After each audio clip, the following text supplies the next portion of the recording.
Damn, y'all feel that? Yeah, yeah, uh, yeah. A message to all you pseudo spitters. The sound is cool, but the trend I see is the truth is missing. I feel the flow is stupid. You claim that the music's different. I guess it's all opinion, depending on who was listening. What's the word, y'all? It's KTR_podcast, hashtag KTR. We are KTR. We are back, and we're in the building for episode 66 of Know the Roast Podcast. That is right. Know the Roast Podcast. We are on the sixth guy episode today. And before we dive into episode 66, I got to check in with my brothers. And that is Big Harv and J-Bo himself. And how are y'all doing today? Feeling good, bright and early, but I'm ready to attack the day. What about you, Big Harv? I don't know about attacking the day, but it is indeed bright and early. So let's make it happen, Captain.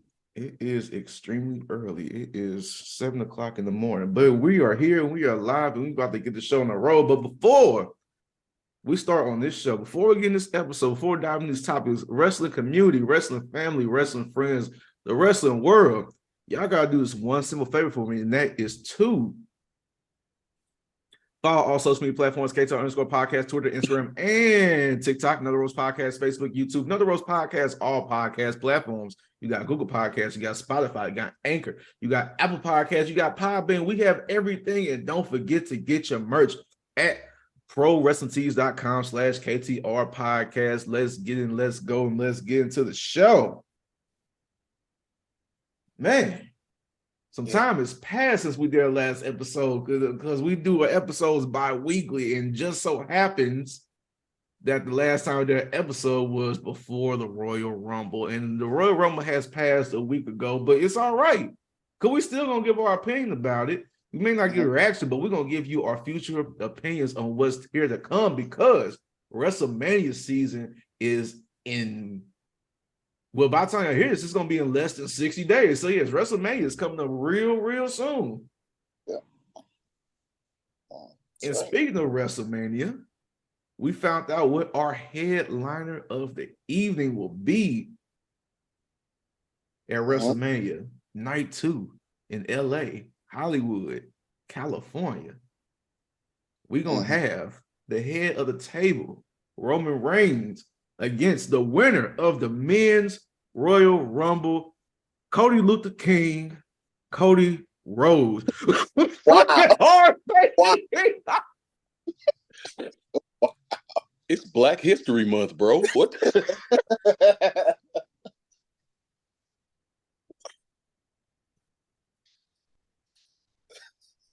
Yeah, that was good though. That was hilarious.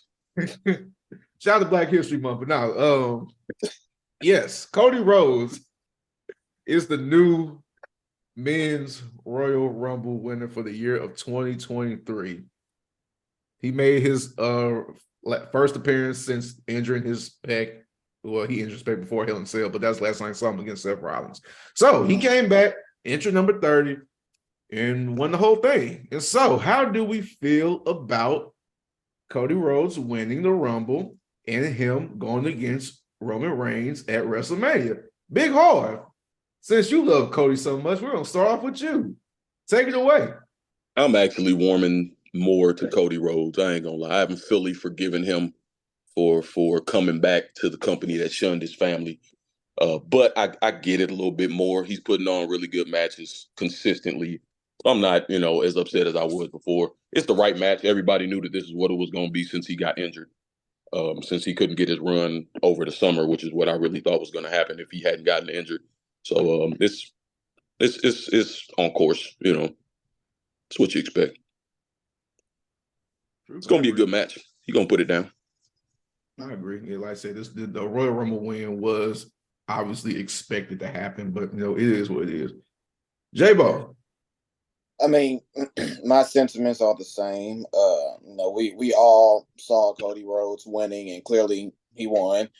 I have a little bit more of an opinion. I'll wait till we get to the Sami Zayn topic to discuss it because it does involve Cody Rhodes. Who said something about Sami Zayn? We are, because that's a part of the topic. Talking about the Royal Rumble event. Let's stop it. But other than that, I mean, yeah, as Harv mentioned, it is on course. Cody Rhodes is in a great position to headline the company. What I don't want to say headline the company, but be one of the next main eventers, hold the belt, put on good matches, continue good promos. So I mean, yeah, it's expected. A lot of this is foreseeable, but I mean, it's fine right now, so no problem. We had a long string of WWE just like throwing stuff out there because people could predict it, and that never went right. So I feel like sometimes it's the right decision not to try for a swerve and just go for what you setting up. Yeah. Before the whole arena booed the crowd when you saw Cody Rhodes get eliminated. Like how they did when Daniel Bryan got eliminated in the middle of Royal Rumble. Mm-hmm. Yeah. Yeah. I was just watching the one where Batista won. Man. Boy, them boos were heavy. Oh, you could have been trying to affect that sound out of the arena. It was that loud. Woo. Yeah, speaking of boos, yeah, they booed their whoever made that song for the Royal Rumble, but that's another story. Yeah. Party. Yeah. You say the Hardy boy that was put up for adoption. That's who that was. Yeah. That didn't want nothing to do with them. Terrible. All right, so with that, so we got our main event set up for the Royal Rumble, but it looks like there is a little speed bump on the way to the Royal Rumble. Because we have the former honorary Uso, Sami Zayn, has just now confirmed that he will be facing Roman Reigns at the Elimination Chamber in his hometown of Canada. Yeah. Yeah. First off, I gotta say that WWE has been doing a great job of, getting on top of these, what should I say, home countries for these people to try to make Roman Reigns even more of a heel. Like I did with Drew McIntyre, the Clash at the Castle. And how they're doing with Sami Zayn in Canada, because Sami Zayn is gonna get the greatest pop of life in this match, in a championship match. And Roman Reigns is gonna get booed like crazy. So they're doing a great job. This whole storyline actually as a whole has been phenomenal. Not gonna lie. You got to think about the planning that goes into that too. Like another thing we talk about a lot is the long-term storytelling, and for them to have the wherewithal to pull the trigger on taking them from the bloodline like 2 weeks before they were going to be in Canada, giving them a week of buffer for people to get used to the fact that he's not there anymore, and then for him to get that pop when he's back in Canada, it's going to be crazy. So that's just really good storytelling. It really is. They know how to space it out. I do, however, have one concern with this entire setup. It's, as we've been talking about, it's a beautiful setup, the long-term great storyline telling. But how they're building Sami Zayn, and correct me if I'm wrong, the emotion and the investment that we're putting into him is feeling very similar to the emotional investment that we're putting into Kofi Kingston before he won the WWE title, and to Daniel Bryan before he went off and won the world title. There's a lot of investment that the crowd is going to get behind, especially since they're going to Quebec, Canada in the Elimination Chamber for the WWE title. Unless they separate the belts, because Roman Reigns and Cody Rhodes is already set at WrestleMania, they're technically saying that he's going to lose.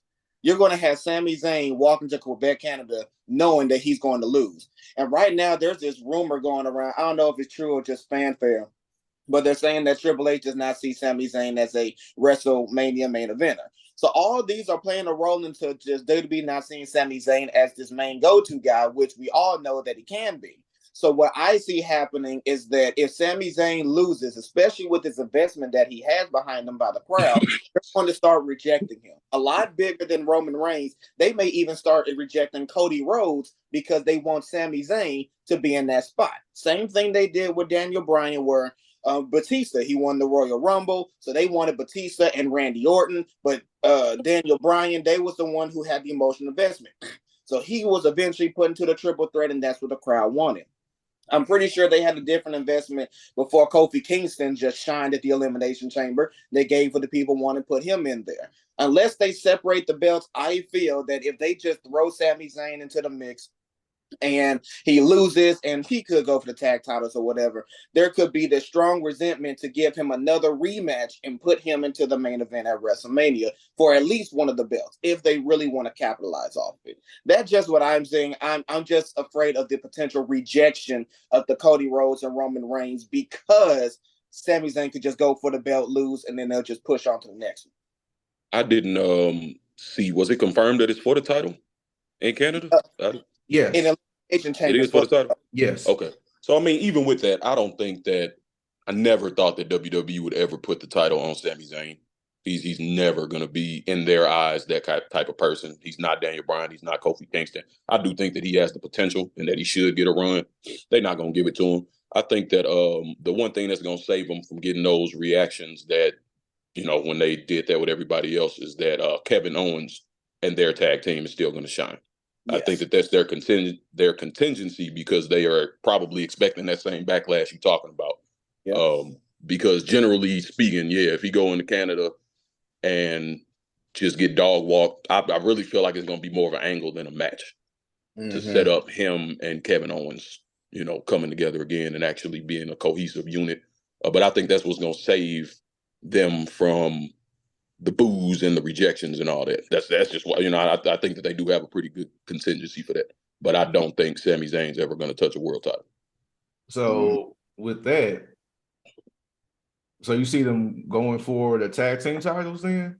Absolutely. And that'll, back to Harv's point, that'll be the smart decision. And even if they didn't, like, let's say they never went with the whole Sami Zayn turn on the bloodline to the point where he gets the world title. Even if that never happened, the smart thing at the end of the day was for Sami Zayn and Kevin Owens to eventually get the tag strap. I said on the previous episode, that's a much bigger win than Sami Zayn in a single situation right now. So yes, not only that energy, that should be a goal. So with that being said, because now we did see the right-hand man, Jey Uso, walk out on the bloodline at Royal Rumble. Sure. Yeah. That's going to factor into it too. They have a SmackDown tag team title match against the balded bearded men of Ricochet and Braun Strowman. So we're gonna see what happens on that Friday and go from there. Because, like, honestly, we don't know what might happen with that. So how do you feel like Jey will play a part in this whole storyline if they were to take the tag team titles off of them? He called them the BBMs. Bald and bearded men. They look exactly as I saw them come out. Like they both like have the same size. Oh man, in a bald head. It's like the before and after steroids or something like that. Oh, bro. Or before somebody hit a growth spurt or something like that. Like, here's what you look like before you hit your teens. Here's how you look like in your 20s. Shut up. Shut up. I can't stand you. So you telling me that Braun Strowman and Ricochet don't got a little similarity to each other right now? I'm mad at your accuracy. That's why I'm telling you to shut up. That's just terrible. Yeah. Braun Strowman looked like the little cousin that's actually bigger than the big cousin. Right, exactly. Braun Strowman, the nephew. That's what he called Ricochet. Oh, bro. That's hilarious. Oh, shit. We're talking about the Usos right now. we were. I'm sorry, I got distracted by it. By the BBMs. I was watching SmackDown, and I saw them both come out at the same time. It was like, this shit funny as hell. It's hard not to talk about them BBMs. That's all. Bald bearded me. Please not coin them the BBMs, please. That's their tag team name, the BBM. The BBMs. BBM. Hey, I got real tears streaming down my face right now. Oh shit! Yeah, that was good. That was good. Ricochet, Braun Strowman, B.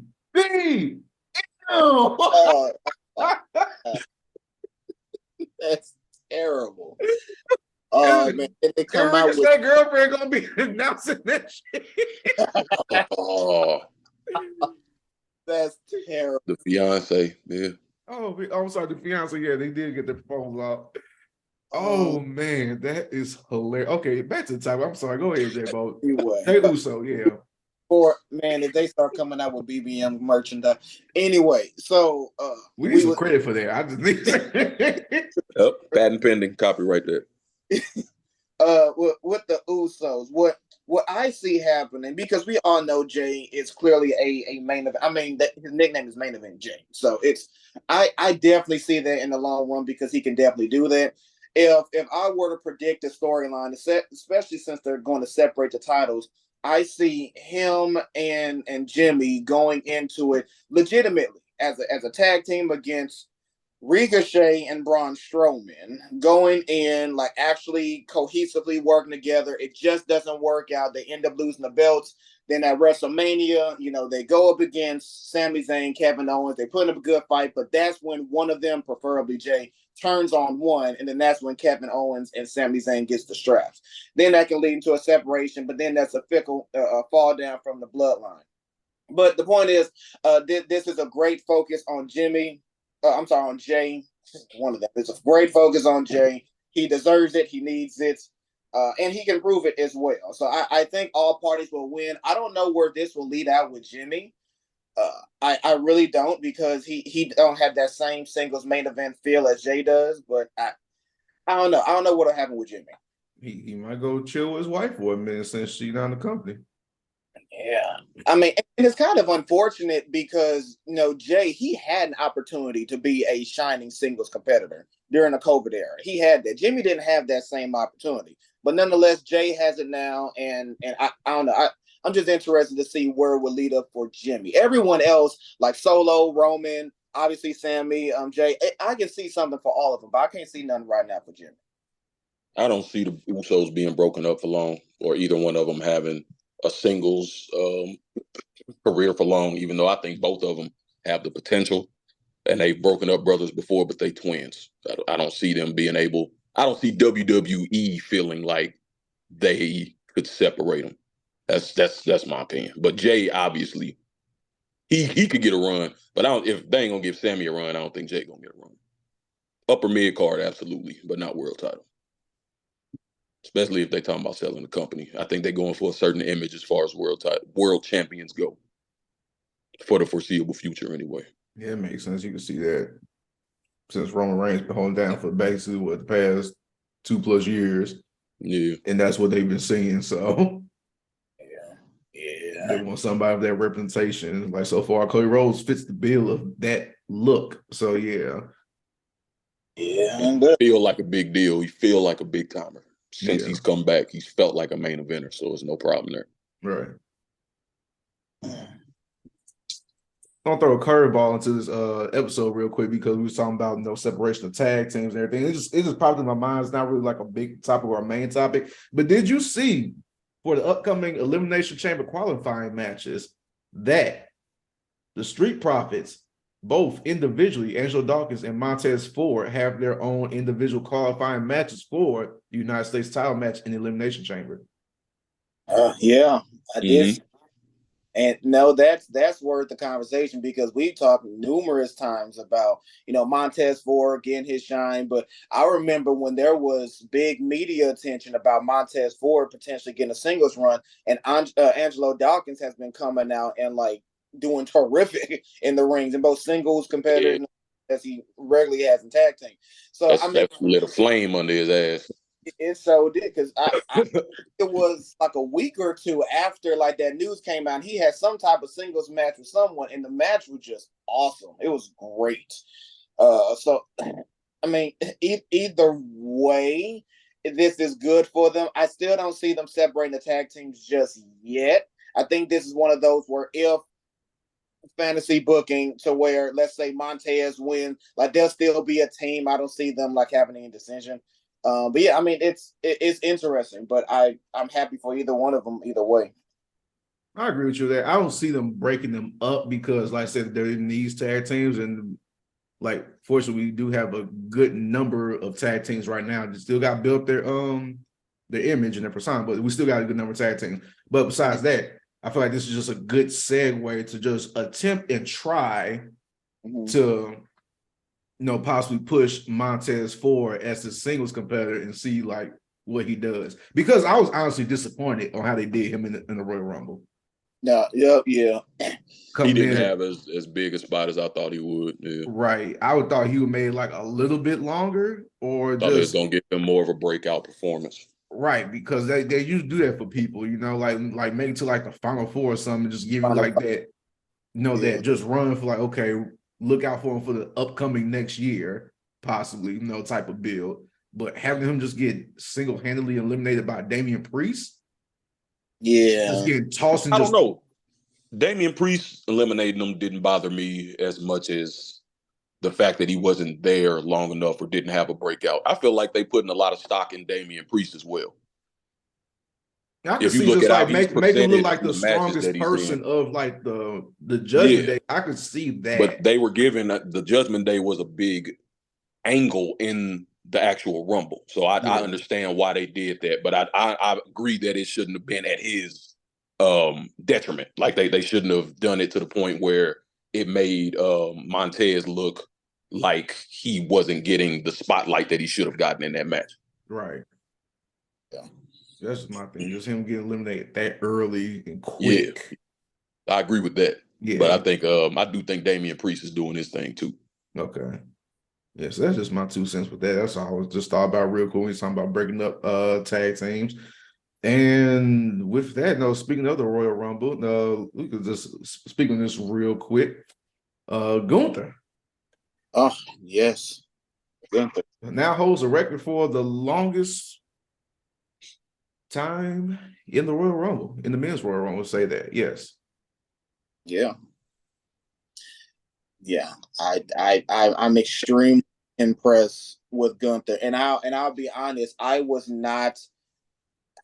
not have a lot of hope for Gunther. What I mean by that is in NXT UK as Walter, he came in as automatically a main eventer, proved himself by having these amazing matches, intimidating as hell, and he just completely ran through all of NXT UK.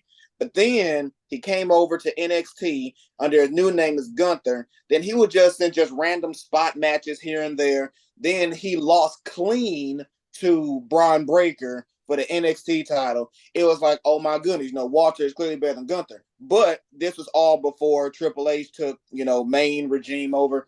Then when Gunther had the opportunity, became Intercontinental Champion, and then he had his matches with Sheamus, he has matches with Ricochet. Now we see his performances in the Royal Rumble. Like he's showing to be the superstar that we saw in NXT UK, and honestly, it's looking like it's going to project to be a whole lot better as long as he continues this.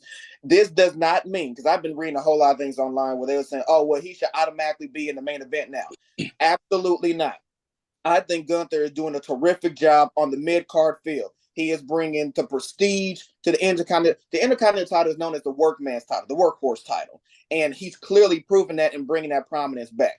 He can continue to do that. He does not have to automatically challenge Roman Reigns. He does not automatically need to be world champion. He don't need to be none of that. He needs to continue doing what he is doing best, going on, putting on wrestling clinics, dominating the wrestling roster, and continuing on. Sure, in the world title, great. But right now, he is doing a terrific job. He is one of the most sacred in-ring prominent wrestlers where if you're going to watch his match, you're going to get some hard-hitting action. He's doing great. He just need to continue. That's all I got to continue. I agree. They got a slow burn with Gunther. You don't want to push him straight to the top. I don't even think it'd be terrible if they pushed him straight to the top, but we've seen what happens when they pull the trigger too soon on somebody. So slow burn it. I agree. He's definitely bringing prominence back to the IC title, which for before he got it last year really wasn't much. Yeah. You know what I'm saying? Right. He's living up to that ring general alias that he has. He's killing it. Like I was impressed. I was just sitting here on the couch basking in what he had just did in that match, man. He was incredible. And I've been a Walter Gunther fan for a good long time. Like you, I had my reservations when he started moving around and they were doing them different. But yeah, he's back where he need to be. He's at the top of the middle card, and that's where he needs to be right now. But eventually, he gonna be world title. He has world title potential. I feel like more than anybody else we've talked about, as far as Sami Zayn and Jey Uso. I feel like Gunther will get it. He's more guaranteed to get it than they are. Yeah, let's see that. Doing great. It's an upper mid person. That just sounds kind of off, but yeah, that's what he is. Yeah. Cool. That was good. Yeah. Shout out to Gunther real quick. Last part, I think I speak for all the wrestling fans that when we saw Gunther and Cody Rhodes at the end, at the last two, like we knew Cody was gonna win, but it's like we kind of wanted Gunther to win that match just because of what he did in the match. We knew it wasn't gonna happen, but it was sort of like, but what if? That's all we had. We just had a what if, and it number 1 versus number 30. I'm rooting for number 1 at that point. Right. You fought your whole night, bro. You say fought your whole. I'll be damned if I lose tonight. He went in the locker room and fell asleep in the ice bath. That boy was out. Shout out to Gunther, man. Yeah, but that ties into our last topic of the day, which is going to be a quick summary, which goes into the main topic. Since we're talking about pushing people to the top, we had NXT Vengeance Day that just recently happened, and two matches that stuck out to me were Carmelo Hayes versus Apollo Crews in a 2 out of 3 falls match. Hayes swept the man 2-0. Then we had, oh, she almost knocked my microphone over. Then we had, that would have been bad on camera. Then we had Grayson Waller versus NXT champion Braun Breaker in a steel cage match, and Braun Breaker won that match. So, it's WrestleMania season coming up, and you have the biggest matches waiting in the chamber.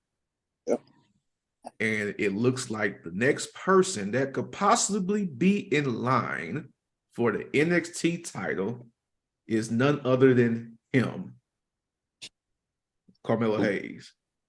Okay. That big Harv said, "Ooh." Dude, that's his stitch now. That's his thing. He been running with it. So yeah, him. So it is a possibility that we may get Carmelo Hayes versus Braun Breaker real soon, which is probably something that needs to happen match-wise because we haven't seen it yet. And you have the champion of NXT that they've been pushing versus the our champion of NXT. So with this, what do you see going forward with this possible match? And after the match happens, what's there to come? Because we did talk about it before we dove into the episode. Look, here's the thing. I'm not a fan of Braun Breaker. I haven't been that big a fan of Braun Breaker. He is exactly who WWE wants. The young, built. Heck, he's a generational wrestler who got a belt. So honestly, at this point, anyone who takes the belt off of him is going to be good for me. But Carmelo Hayes is obviously perfect. In fact, he should have been called up to the main roster earlier. I know we talked before the show where like he's been at NXT so long where, I mean, they have no choice but to put the belt on him because he has been doing so great. He don't need the NXT World Title. Cinko, you mentioned before the show, just like Bianca Belair. She did not need the NXT title because she was already great in her persona. They brought her to the main roster. She's been dominating. Carmelo Hayes, 2-time North American champion, breakout star 2021, a unified cruiserweight champion. I mean, his matches are great. His promos leading up to the matches are great. He is truly becoming a full package type of wrestler. His production of an interest coming to the matches are great. It's something different every time for a pay-per-view. Every live event, yeah. I mean, he's really living up to his catchphrase. When Melo shoots, he don't miss. He's doing everything he can do and then more. So for him to go up against Braun Breaker at this point and lose, it won't make no sense unless they have him coming up to the main roster right afterwards. My problem with that is if he does win the NXT title, he will have to stay in NXT a bit longer, and he really does not need it. He's proven himself, and he's doing well enough. But I don't know. I want him to win the NXT title just because it'd just be another great accolade. Nothing that he's needed. I want to go to the main roster, but I want him to make sure that he does the same thing on the main roster. I don't know. I just want to be very careful with him. That's the hard part right there. Of him keeping that persona and being him on the main roster. No, I'm talking about being himself, Harv. I'm not actually talking about him. I know. I was waiting for another him. I was just waiting for it. That's all. Yeah, that's my thing because I agree. That's my biggest concern with him.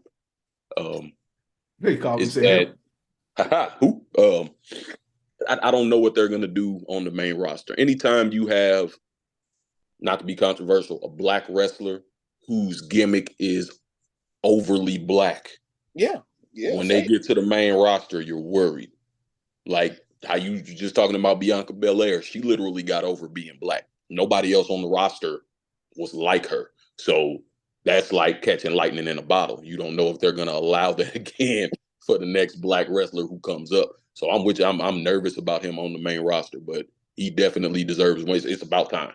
He deserves a run with the title, but he also deserves to be on the main roster by now. He has everything that you need to be on the main roster. He truly does. He's fully developed. Pull the trigger. And he definitely has the support of Shawn Michaels too, as well, going forward, like in case there was a push to be needed. So I feel like that will help him out with his character going forward on the main roster. Mm-hmm. But with that, do you think his partner Trick Williams will come up there with him too? He needs to. Trick is. I was going to get to that. Trick is. He's amazing. When I say that, I gotta learn how to bleep this out, but I wouldn't really say that's my right there. He's shown vast improvement over the time where you thought like, okay, he was just being like maybe thought like carried by Mel just by being the side piece and everything. He's really developed his own person. Yes, and actually like his mic skills, vocal skills is better than Melo's. And it helps them out. And also when they do promos together, it's like they feeding off of each other. But Trick really got it. Exactly. And actually, to Cinko's point, Melo, he does great by himself. Does he need Trick? No. But does it help him? Absolutely. And so, they should not separate them. They should not. They're such a great pairing. It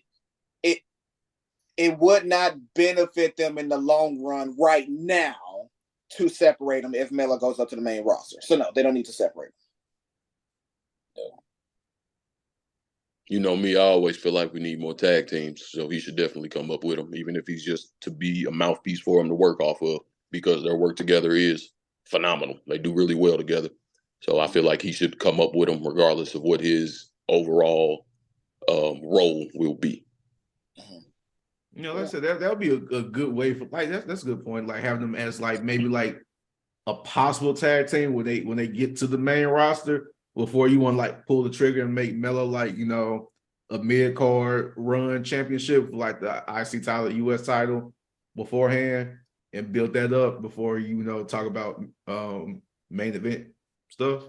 Or maybe they can make them like a semi-tag team. Like, remember when the Hurt Business was starting and it was Bobby Lashley and MVP? Bobby Lashley did most of that singles work. But if they ever need a tag teams, MVP will definitely put on the ring boots. They can do the same thing with Melo and Trick, where Melo, clearly, he's the main wrestler, Trick is the mouthpiece. But whenever they need a tag team match, just put them together, put them in the match. I think they can work. I like that idea. Yeah. I like that actually. Yeah, that's not bad. That's perfect. Yeah, that's not bad. Like the same thing when they did with like Lashley and Leo. Mm-hmm. Yeah. Mm-hmm. Yeah. So like I said, I agree with that. Yeah, that was good. That was great. That was a good show. I'm proud of y'all. Good job. We covered something on a early Sunday morning. Now y'all got time to go to church. But before y'all do that, I just want to say thank y'all for tuning in. Thank y'all for listening. Thank y'all for watching. Thank y'all, wrestling fan, for everything. Shout out to my wife, Rhea Ripley, for winning the Women's Royal Rumble. Shout out to my other wife of Jade Cargill for being 50-0 as a TBS championship. But that's all we got for today. Hope y'all enjoy episode 66. And for it's on, I need y'all to do this one simple favor for us, and that is to follow us. Dang, I messed up. Follow us on all social media platforms. KTR_podcast, Twitter, Instagram, and TikTok. Another Rose Podcast, Facebook, YouTube. Another Rose Podcast, all podcast platforms. You got Google Podcasts, you got Spotify, you got Anchor, you got Apple Podcasts, you got Podbean. We are on everything. And don't forget to get that merch at ProVerseTees.com/KTR podcast. Let's get in. Let's go. This is episode 66.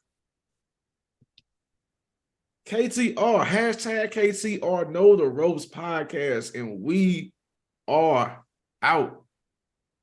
What should they do, Big Harv?